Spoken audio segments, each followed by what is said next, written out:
Good morning, friends. Myself Prakash Chaudhary.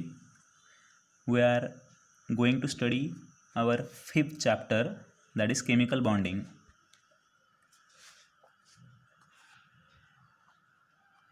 Chemical bonding.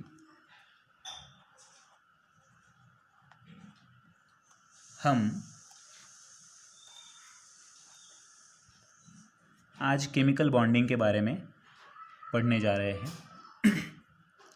यहाँ पे एक वर्ड है bond. So what is mean bye bond? In simple word, it is the attractive force exists between two or more atoms which forms compound, that is chemical. Okay, the attractive force which holds two or more atoms together to form a compound or molecule, that is chemical. For example, H2O. H2O के एक molecule में हमें दो hydrogen और एक oxygen का atom दिखाई दे रहा है। ठीक है, अगर मैं सिर्फ एक हाइड्रोजन ऐसे लिखता हूँ तो हम कहेंगे एटम। एक ऑक्सीजन अगर मैं ऐसे लिखता हूँ तो इसे भी हम कहेंगे ऑक्सीजन का एक एटम। और इस तरह से अगर मैं दो हाइड्रोजन लिखता हूँ, यह दो हाइड्रोजन और एक ऑक्सीजन जब कंबाइन हो गए तो हमें एक H2O का मॉलिक्यूल मिलेगा। अब कंबाइन हो गए मतलब कंबाइन होने के लिए कुछ रूल्स होते हैं। ध्यान में रखिए, कोई भी एटम किसी भी एटम के साथ ऐसे ही कंबाइन नहीं होता। उसके लिए कुछ फेवरेबल कंडीशंस होने ज़रूरी होते हैं फ्रेंड्स।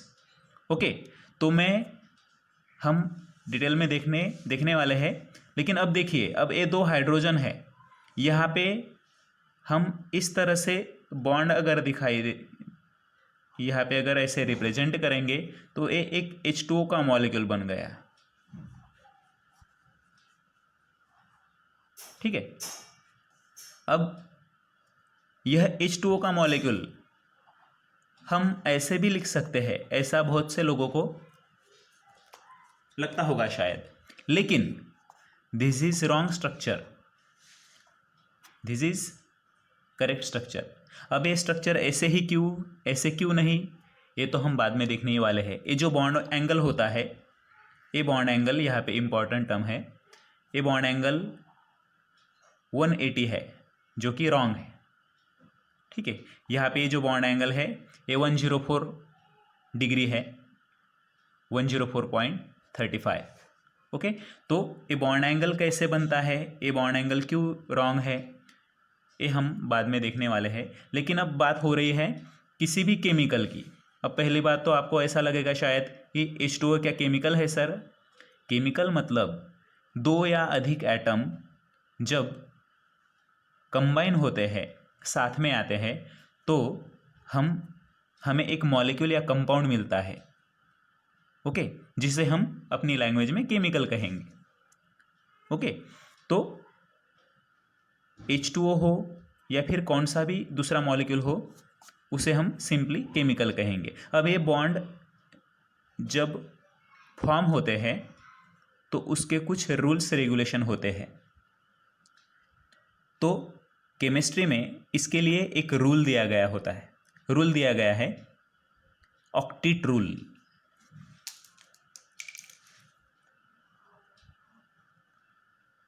ऑक्टेट रूल आपको शायद पता होगा। ऑक्टेट रूल मराठीमध्ये आपण त्याला एखाद्या मॉलिक्यूलची अष्टक स्थिती असं म्हणतो।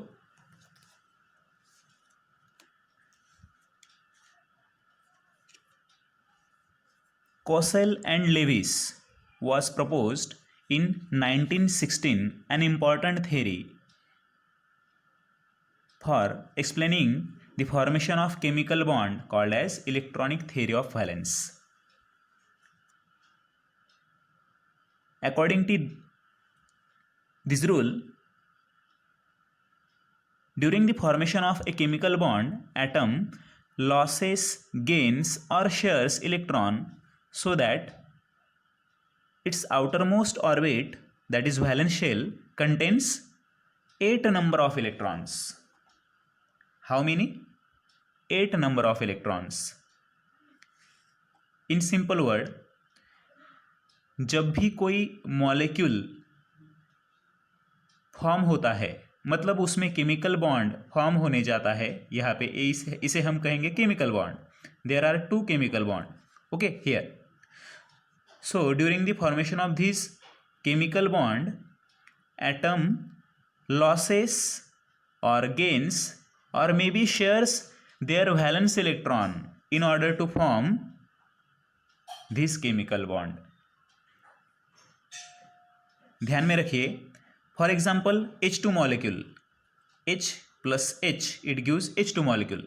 अब एक हाइड्रोजन और दूसरा हाइड्रोजन, 2 हाइड्रोजन के एटम जब कंबाइन होंगे, इसमें जब केमिकल बॉन्ड फॉर्म होगा, तब 3 कंडीशन हो सकती है. एक तो शेयरिंग ऑफ इलेक्ट्रॉन, ओके, दूसरा गेन ऑफ इलेक्ट्रॉन और लॉस ऑफ इलेक्ट्रॉन. अब इनमें से यहाँ पे कौन सा होगा, शायद आपको पता होगा. इसमें कौन सा बॉन्ड है? Simply covalent bond. ओके, तो यहाँ पे शेयरिंग ऑफ इलेक्ट्रॉन होने जा रहा है. पहले तो हम केमिकल बॉन्ड्स के टाइप्स देखेंगे. पहला टाइप है आयोनिक बॉन्ड और second one covalent bond. Ionic bond और कोवैलेंट बॉन्ड. ओके, अब कुछ एग्जाम्पल हम यहाँ पे देखेंगे.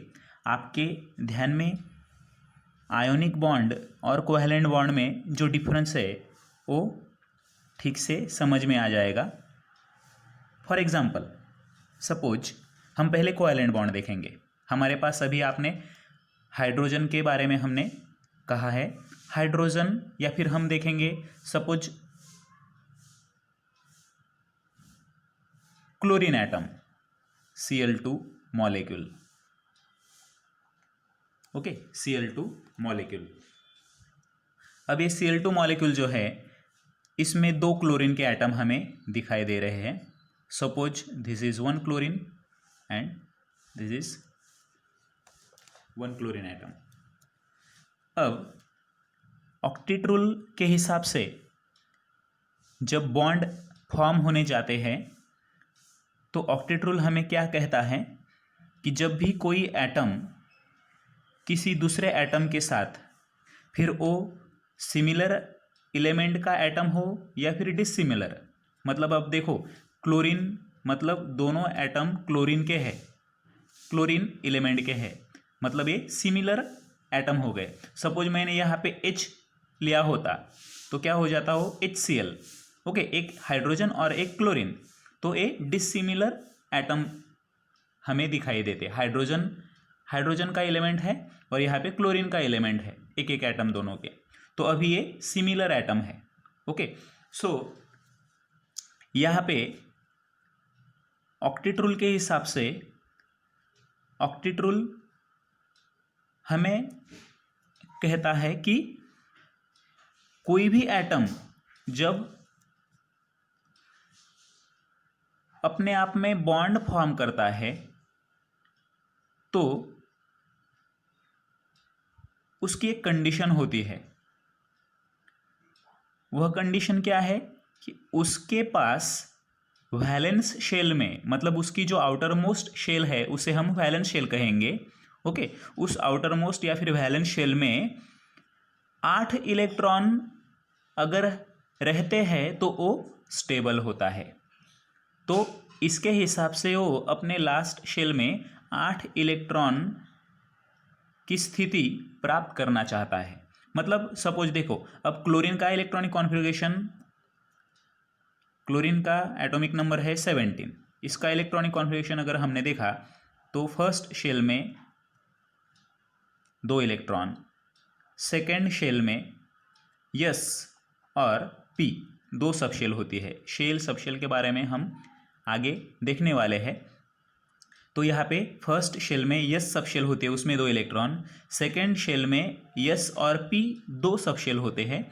तो यस में 2 इलेक्ट्रॉन और पी में 6 इलेक्ट्रॉन, मतलब हो गए आपके 1s2 2s2 2p6। Then third shell होती है, इसमें एस सबशेल है। तो यहाँ पे देखिए 2 इलेक्ट्रॉन हो गए, 2 और 2 4 और 6 10 हो गए। अब बाकी है 7 इलेक्ट्रॉन, यहाँ पे और 2 इलेक्ट्रॉन आएंगे, ओके 12 हो गए। देन 3p5 2 2 6 2 और 5 टोटल हो गए 17 इलेक्ट्रॉन, 17 इलेक्ट्रॉन। ठीक है, तो इसे हम क्लोरीन का इलेक्ट्रॉनिक कॉन्फ़िगरेशन कहेंगे। What is mean by electronic configuration? It is the systematic representation of shell, subshell and their at number of electrons is known as electronic configuration.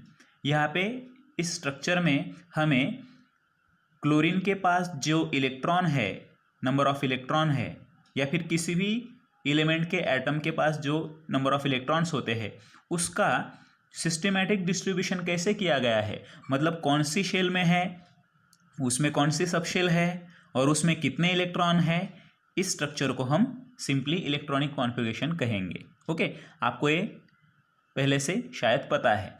तो इस इलेक्ट्रॉनिक कॉन्फ़िगरेशन के हिसाब से वैलेंस शेल यहाँ पे chlorine की कौन सी है? वैलेंस मतलब क्या?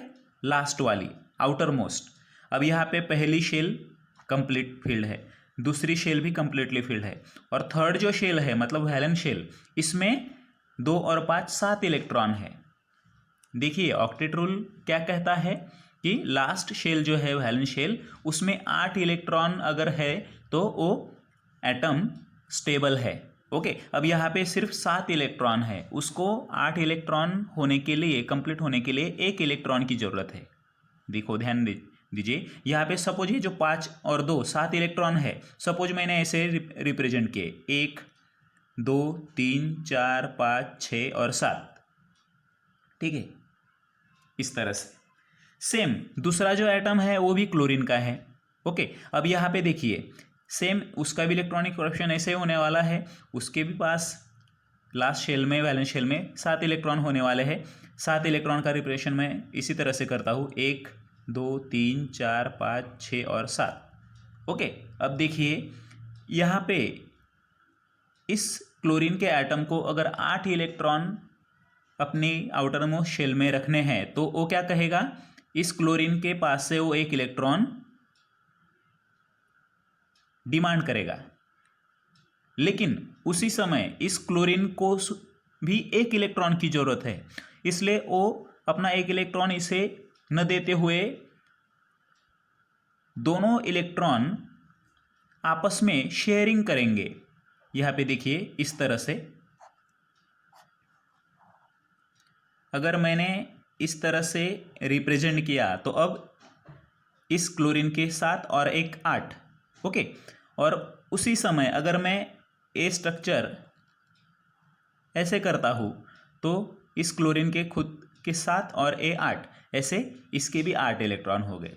मतलब यहाँ पे क्या हो रहा है, शेयरिंग ऑफ इलेक्ट्रॉन हो रहा है। अगर एक एटम दूसरे एटम के साथ नंबर ऑफ इलेक्ट्रॉन शेयर करता है और शेयरिंग करने के बाद उनकी अष्टक स्थिति या फिर उसे हम ऑक्टेट कहेंगे, वो कंप्लीट होती है, तो इस शेयरिंग ऑफ इलेक्ट्रॉन की वजह से जो ऑक्टेट कंप्लीट हुई और जो बॉन्ड फॉर्म हो रहा है उसे हम कोव्हॅलंट बॉन्ड कहेंगे।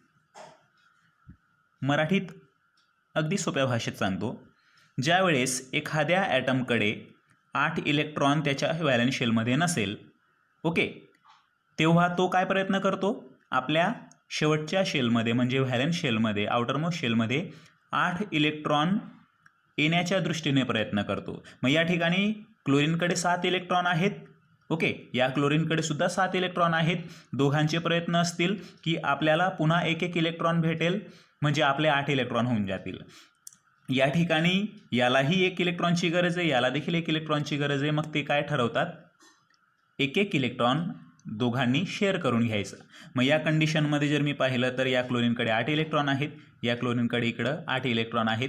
या कंडिशनला आपण शेअरिंग ऑफ इलेक्ट्रॉन असं म्हणणार. आणि शेअरिंग केल्यामुळे जो बॉन्ड तयार झाला किंवा जे अट्रॅक्शन त्यांच्यामध्ये तयार झालेलं आहे त्याला आपण कोव्हॅलेंट बॉन्ड असं म्हणतो. येते तुमच्या लक्षात. याच्या उलट आता आयोनिक बॉन्ड. सेकंड वन हम आयोनिक बॉन्ड के बारे में कहेंगे. Ionic bond. आयोनिक आपल्या लक्षात येईल या शब्दात आयन हा आपल्याला दिसतोय. सगळ्यांना आयन माहीत आहे, ज्याच्यावर पॉझिटिव्ह आणि निगेटिव्ह चार्ज असतो अशा स्पेसिसला आपण आयन असं म्हणतो. फॉर एक्झाम्पल समजा मी क्लोरीन कन्सिडर केला, त्याच्यावर निगेटिव्ह चार्ज असतो, त्याला आपण अनायन म्हणणार, क्लोरीनच्या अनायन.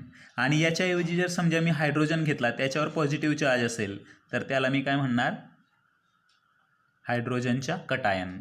ओके, प्लस चार्ज असेल तर त्याला आपण कटायन असं म्हणतो, मायनस चार्ज असेल तर त्याला आपण अनायन असं म्हणतो. आता या ठिकाणी आपल्याला आयोनिक बॉन्ड पाहायचा आहे. दोस्तों, आयोनिक बॉन्ड मतलब सिंपल लैंग्वेज में अगर हम कहेंगे the bond form between two ions, त्याला आपण आयोनिक बॉन्ड म्हणणार. लक्ष द्या, दोन आयन जर सारखे चार्ज असेल plus plus, suppose plus plus, तर यांच्यामध्ये बॉन्ड फॉर्म होणार का, नाही.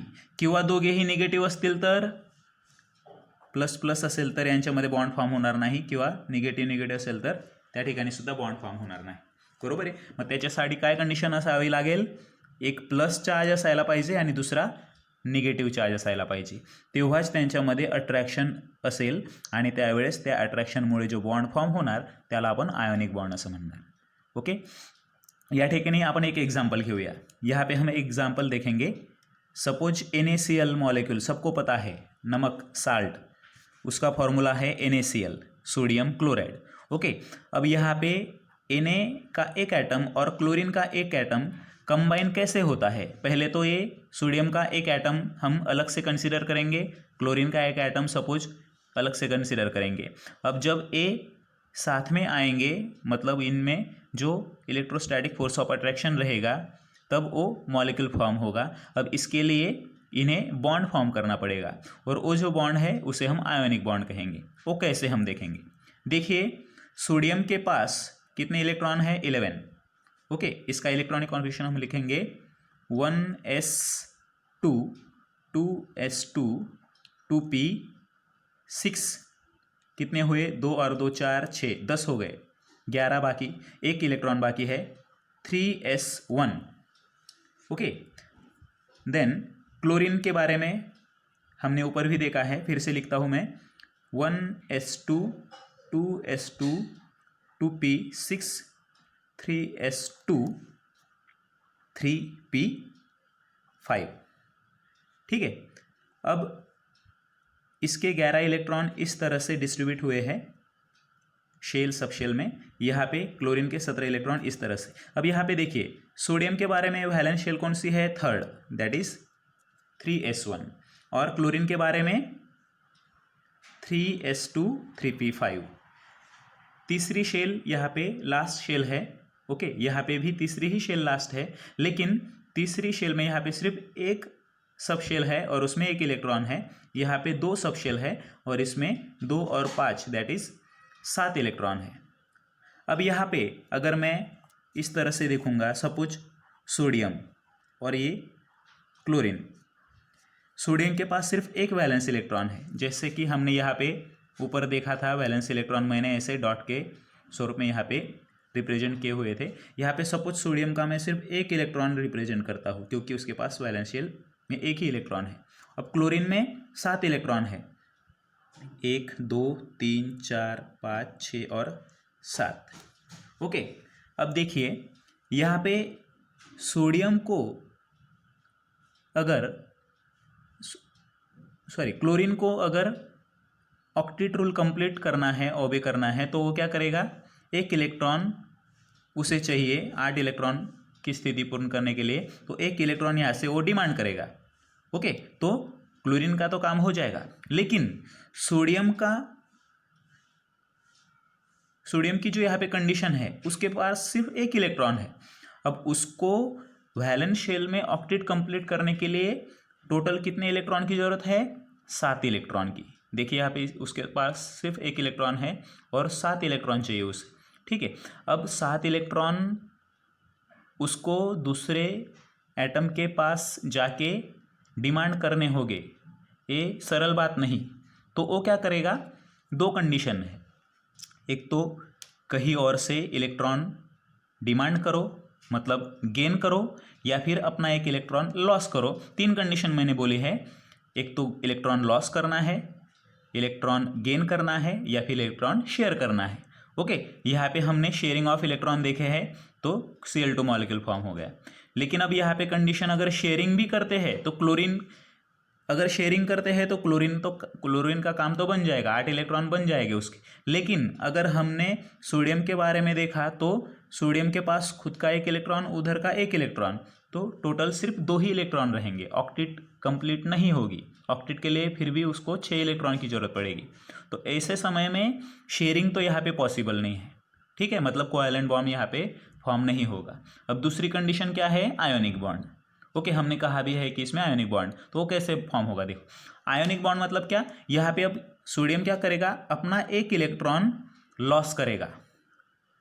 देखो, अपना एक इलेक्ट्रॉन अगर इसने लॉस किया तो यहाँ पे वो एक इलेक्ट्रॉन लॉस किया है, इसलिए उस पर एक प्लस चार्ज बन जाएगा।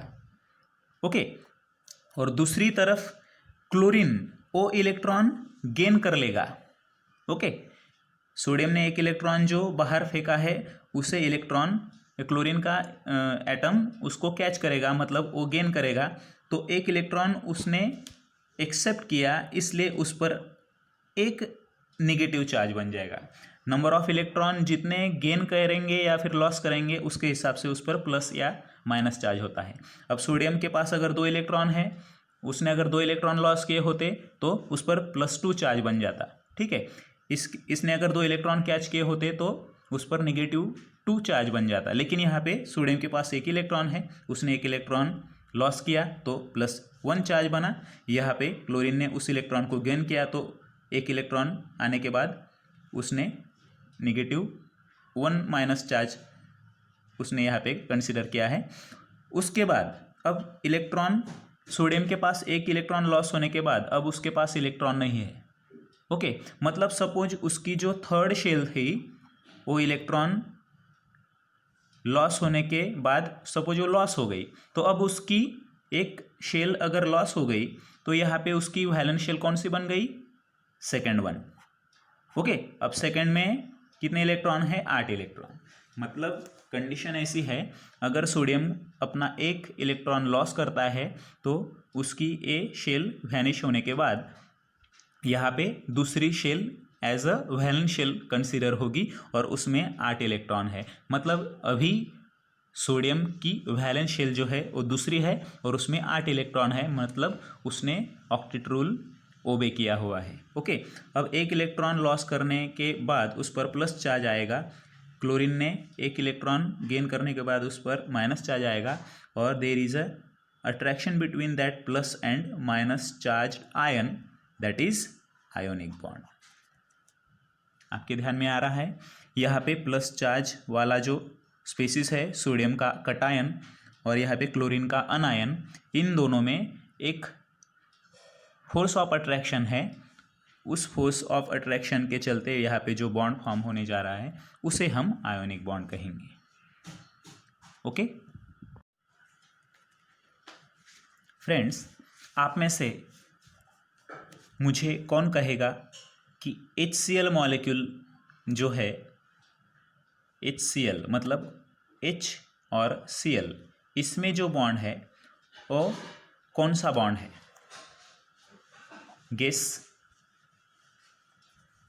HCl मॉलिक्यूल में H और Cl के बीच जो बॉन्ड है वो आयोनिक बॉन्ड है या कोवैलेंट बॉन्ड है? सोच के बता सकते हो? देखिए हम एक्सप्लेन करेंगे। हाइड्रोजन के पास सिर्फ एक इलेक्ट्रॉन है, ओनली वन इलेक्ट्रॉन, उसका इलेक्ट्रॉनिक कॉन्फ़िगरेशन हो गया 1s1। ओके, जबकि क्लोरीन के पास 17 इलेक्ट्रॉन है, उसका इलेक्ट्रॉनिक कॉन्फ़िगरेशन हमेशा की तरह 1s2 2s2 2p6 3s2 3p5। ठीक है। हाइड्रोजन की वैलेंस शेल कौन सी है? फर्स्ट वाली शेल, और क्लोरीन की थर्ड वाली। हाइड्रोजन की first that is valence shell में सिर्फ एक इलेक्ट्रॉन है, ओके, और क्लोरीन के पास टोटल 7 इलेक्ट्रॉन है। अब हाइड्रोजन और क्लोरीन का अगर मैंने स्ट्रक्चर ऐसे रिप्रेजेंट किया, हाइड्रोजन का सिर्फ एक इलेक्ट्रॉन और क्लोरीन का 1 2 3 4 5 6 और 7 इलेक्ट्रॉन, टोटल हो गए 7 इलेक्ट्रॉन, और यहाँ पे हाइड्रोजन का एक इलेक्ट्रॉन। अब यहाँ पे अगर हम क्लोरीन के बारे में देखें तो क्लोरीन के पास 7 इलेक्ट्रॉन है, 8 इलेक्ट्रॉन उसकी वैलेंस शेल में कंप्लीट होने के लिए उसे एक इलेक्ट्रॉन की ज़रूरत है। तो सपोज एक इलेक्ट्रॉन सपोज इसने यहाँ से ले लिया तो होगा क्या? सोडियम के तरह हाइड्रोजन अपना एक इलेक्ट्रॉन अगर इसे देता है तो क्लोरीन का तो काम बन जाएगा, लेकिन हाइड्रोजन अपने आप में वैनिश हो जाएगा। देखिए सोडियम का क्या था? सोडियम के पास वैलेंस शेल कौन सी थी? थर्ड। एक इलेक्ट्रॉन लॉस करने के बाद उसके पास 10 इलेक्ट्रॉन बाकी थे, टोटल 11 इलेक्ट्रॉन थे। पहले शेल में 2 इलेक्ट्रॉन, दूसरे शेल में 8 इलेक्ट्रॉन और तीसरे शेल में 1 इलेक्ट्रॉन। एक इलेक्ट्रॉन अगर लॉस होता है तो उसकी वैलेंस शेल थर्ड से सेकंड हो जाती है और उसमें 8 इलेक्ट्रॉन है, इसलिए उसे कोई दिक्कत नहीं थी। लेकिन अगर हाइड्रोजन अगर एक इलेक्ट्रॉन इसे दे देगा तो क्या होगा? हाइड्रोजन के पास सिर्फ एक इलेक्ट्रॉन है, मतलब उसकी सिर्फ फर्स्ट शेल है। अगर इसने एक इलेक्ट्रॉन दे दिया तो वो अनस्टेबल हो जाएगा, ऑलरेडी इसके पास एक ही इलेक्ट्रॉन है। ओके, अगर ए इलेक्ट्रॉन देता है तो क्लोरीन का तो काम बन जाएगा, लेकिन हाइड्रोजन अपने आप में इलेक्ट्रॉन लेस बन जाएगा। ठीक है, इसलिए हाइड्रोजन अपना एक इलेक्ट्रॉन लॉस नहीं करता। ऐसी कंडीशन में अगर हाइड्रोजन ने इस इलेक्ट्रॉन के साथ शेयरिंग किया, देखिए अगर इलेक्ट्रॉन के साथ शेयरिंग हुआ तो क्या हो जाएगा? यहाँ पे अगर हम इस तरह से देखें तो हाइड्रोजन के पास 2 इलेक्ट्रॉन है, ओके, जो कि उसकी कंडीशन है। हाइड्रोजन के पास अगर सिर्फ एक ही शेल है और फर्स्ट शेल की कंडीशन कितनी होती है? लिमिट सिर्फ 2 इलेक्ट्रॉन। पहली शेल में यस सब शेल होती है और यस सब शेल में मैक्सिमम 2 इलेक्ट्रॉन अकोमोडेट हो सकते हैं। अब एक इलेक्ट्रॉन शेयरिंग अगर किया तो यहाँ पे उसके 2 इलेक्ट्रॉन हो जाएंगे, मतलब उसकी फर्स्ट शेल जो है वो कंप्लीट हो जाएगी। ओके, ध्यान में रखिए हाइड्रोजन और लिथियम के बारे में अगर हम देखें तो ऑक्टेट रूल यहाँ पे हम कंसिडर नहीं कर सकते। यहाँ पे ऑक्टेट की जगह पे हम सिर्फ डुप्लेट ऐसे कहेंगे, क्योंकि 2 ही इलेक्ट्रॉन की कंडीशन होती है। ओके, और इलेक्ट्रॉन अगर आते हैं तो उसे रखने के लिए इसके पास शेल ही नहीं, सेकंड शेल है ही नहीं इसके पास इसके स्ट्रक्चर में, इसलिए उसके पास सिर्फ 2 इलेक्ट्रॉन की कंडीशन होती है, लिमिट होता है। इसलिए एक इलेक्ट्रॉन शेयरिंग करने के बाद उसकी फर्स्ट शेल कंप्लीट हो गई। ओके, अगर कंप्लीट फिल होती है तो वो स्टेबल बन गया। और इधर अगर हम कंडीशन देखेंगे तो यहाँ पे क्लोरीन के पास 7 इलेक्ट्रॉन है। अगर इस तरह से हम देखें तो अब 7 और 1 8 हो जाएंगे, मतलब शेयरिंग करने के बाद हाइड्रोजन की भी फर्स्ट शेल पूरी कंप्लीटली फिल होती है और क्लोरीन की भी यहाँ पे 7 और 1 8 बन जाएंगे। मतलब दोनों के बारे में जो वैलेंस शेल है वो कंप्लीटली फिल मतलब भरी हुई होती है, तो ए मॉलिक्यूल फॉर्म हो सकता है। अब यहाँ पे क्या हुआ है? शेयरिंग ऑफ इलेक्ट्रॉन हुआ है। फर्स्टली इसे हम कहेंगे covalent bond. Okay, due to sharing of electron we are called them covalent bond. Okay, अब और एक कंडीशन इसमें आती है फ्रेंड्स। देखिए पहले तो मैंने कहा केमिकल बॉन्ड के 2 प्रकार, कौन कौन से? आयोनिक बॉन्ड और कोवैलेंट बॉन्ड। आयोनिक बॉन्ड आपके ध्यान में आ गया, कोवैलेंट बॉन्ड भी आपके ध्यान में आ गया। अब कोवैलेंट बॉन्ड में पुनः दो प्रकार है, एक पोलर कोवैलेंट बॉन्ड और non polar covalent bond. So what is mean by polar, what is mean by polar covalent bond और नॉन पोलर कोवैलेंट बॉन्ड। हम पोल किसे कहेंगे? सपोज एक बॉन्ड है, ये जो टर्मिनल है और दूसरा जो टर्मिनल है, हम पोल किसे कहेंगे? साउथ पोल और नॉर्थ पोल हमें पता है। ओके, इधर साउथ है और उधर नॉर्थ है। नहीं तो फिर हम एक एग्जांपल देखेंगे। सपोज ये मैग्नेट है। ओके, मैग्नेट का साउथ और नॉर्थ पोल कैसे होता है? सपोज ये नॉर्थ है और ये साउथ है, दोनों अगर सपोज मैंने दो मैग्नेट के पीस लिए, इसको इधर अगर हम साउथ पोल और यहाँ पे नॉर्थ पोल रखते हैं तो क्या होगा? दोनों में रिपल्शन रहेगा। ओके, अगर मैंने नॉर्थ और नॉर्थ साथ में लाए मैंने तो वो भी रिपल्शन दिखाएगा। लेकिन साउथ और नॉर्थ, सपोज ये नॉर्थ पोल यहाँ पे हमने उसको घुमा के किया तो साउथ और नॉर्थ या फिर नॉर्थ और साउथ में अट्रैक्शन रहेगा। ठीक है, अब यहाँ पे पोलर कोवैलेंट बॉन्ड मतलब क्या? अब HCl का जो मॉलिक्यूल है यहाँ पे H और Cl एक्चुअली भले ही इसमें शेयरिंग हो लेकिन जब इलेक्ट्रॉन शेयर होते हैं, शेयर होने के लिए इसका इलेक्ट्रॉन इधर और क्लोरीन का इलेक्ट्रॉन इधर साथ में आते हैं, तो यहाँ पे अगर हमने मिडल कंडीशन यहाँ पे देखी तो हाइड्रोजन का जो इलेक्ट्रॉन है due to difference in the electronegativity मतलब क्या? सिंपल वर्ड में अगर मैं कहूँ तो दूसरे एटम के इलेक्ट्रॉन को अपनी तरफ खींचने की क्षमता, इसे हम इलेक्ट्रोनेगेटिविटी कहेंगे। दूसरे एटम के पास जो वैलेंस इलेक्ट्रॉन है उसे अपनी तरफ खींचने की क्षमता जो होती है उसे हम उसकी इलेक्ट्रोनेगेटिविटी कहेंगे। अब इसमें दोनों में क्लोरीन की इलेक्ट्रोनेगेटिविटी ज़्यादा है और हाइड्रोजन की कम है, इसलिए इसकी एनर्जी ज़्यादा होने के वजह से ये जो इलेक्ट्रॉन है यहाँ पे शेयरिंग करते वक्त मिडल पॉइंट पर न होते हुए क्या हो गए? क्लोरीन की तरफ वो उनका खिंचाव रहेगा।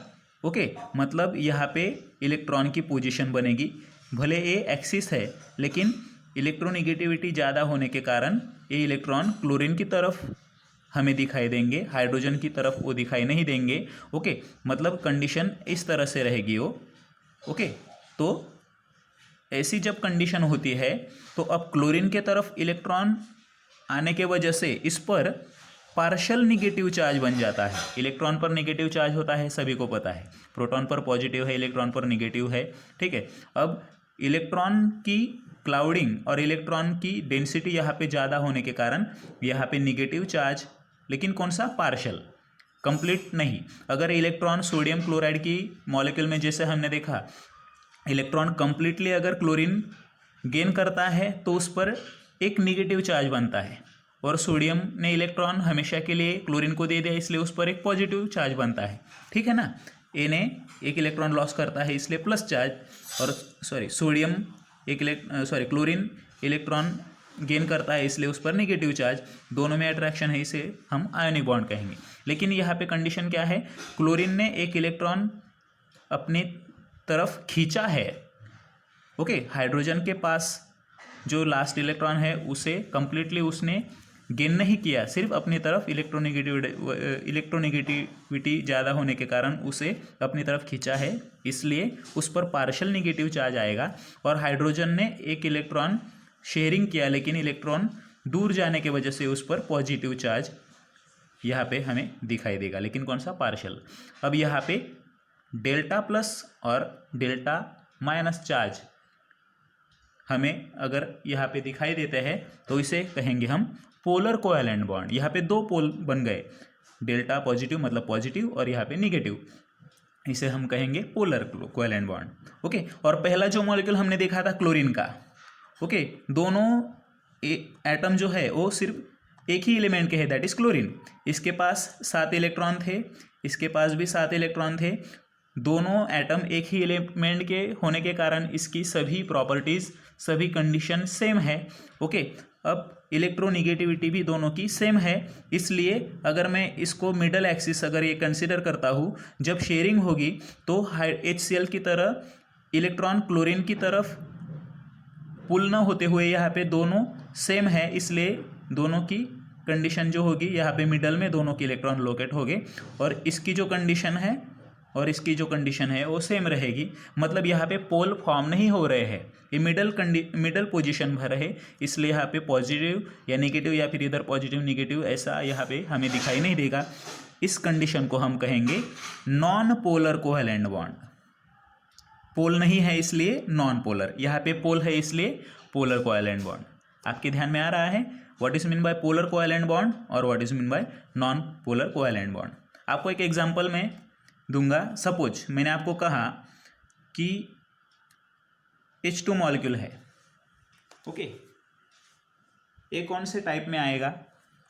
Cl2 मॉलिक्यूल तो हमने देखा, ओके, HCl हमने देखा, HBr, ओके। देन अब ये मैं आपको सभी कोवेलेंट बॉन्ड के ही एग्जांपल दे रहा हूँ, ओके। अब H2 मॉलिक्यूल है, H और H दोनों सेम एलिमेंट के एटम है, मतलब सेम कंडीशन रहेगी, इसकी मेटल पोजीशन पर दोनों इलेक्ट्रॉन शेयरिंग करेंगे, मतलब ये कौन सा रहेगा तुम्हारा? Non polar covalent bond, okay. Pole ही बनने वाले नहीं है इसलिए नॉन पोलर। HCl में अभी देखा ये होगा polar covalent bond, okay. HBr ये भी यहाँ पे अलग अलग है। एक ध्यान में रखिए, डायएटॉमिक मॉलिक्यूल में जब बॉन्ड फॉर्म होगा, डायएटॉमिक मतलब क्या? दो एटम। डायएटॉमिक मॉलिक्यूल में अगर एक एटम किसी दूसरे एटम से भिन्न है, मतलब दोनों जो एटम है वो अलग अलग एलिमेंट के अगर एटम है, मतलब उनकी प्रॉपर्टीज चेंज है, उनकी इलेक्ट्रोनिगेटिविटी भी चेंज रहने वाली है। इसका मतलब किसी भी एक एटम की इलेक्ट्रोनिगेटिविटी अगर दूसरे वाले से कम है या ज़्यादा है तो उसकी तरफ, अगर ज़्यादा है तो उसकी तरफ इलेक्ट्रॉन खींचे जाएंगे। सपोज यहाँ पे जैसे HCl की तरह HBr में भी इलेक्ट्रॉन जो है वो ब्रोमीन की तरफ पुल होते हैं, इसलिए यहाँ पे भी डेल्टा नेगेटिव और यहाँ पे डेल्टा पॉजिटिव चार्ज बनने वाला है, मतलब यहाँ पे भी पोल बनने वाला है, इसलिए ये भी पोलर कोवेलेंट बॉन्ड हम इसे कह सकते हैं, ओके। आपके ध्यान में आ रहा है? सपोज O2 मॉलिक्यूल है, इसमें क्या है? O double bond O, same condition है, इसलिए इसे हम कहेंगे नॉन पोलर कोवेलेंट बॉन्ड। ध्यान में रखिए, अगर डायएटॉमिक मॉलिक्यूल में दोनों एटम अगर सेम है तो वो नॉन पोलर कोवेलेंट बॉन्ड रहेगा, और अगर दोनों एटम भिन्न है तो उसे हम पोलर कोवेलेंट बॉन्ड कहेंगे, ठीक है, क्योंकि इलेक्ट्रोनिगेटिविटी डिफरेंस दोनों में होना ही है, ठीक है।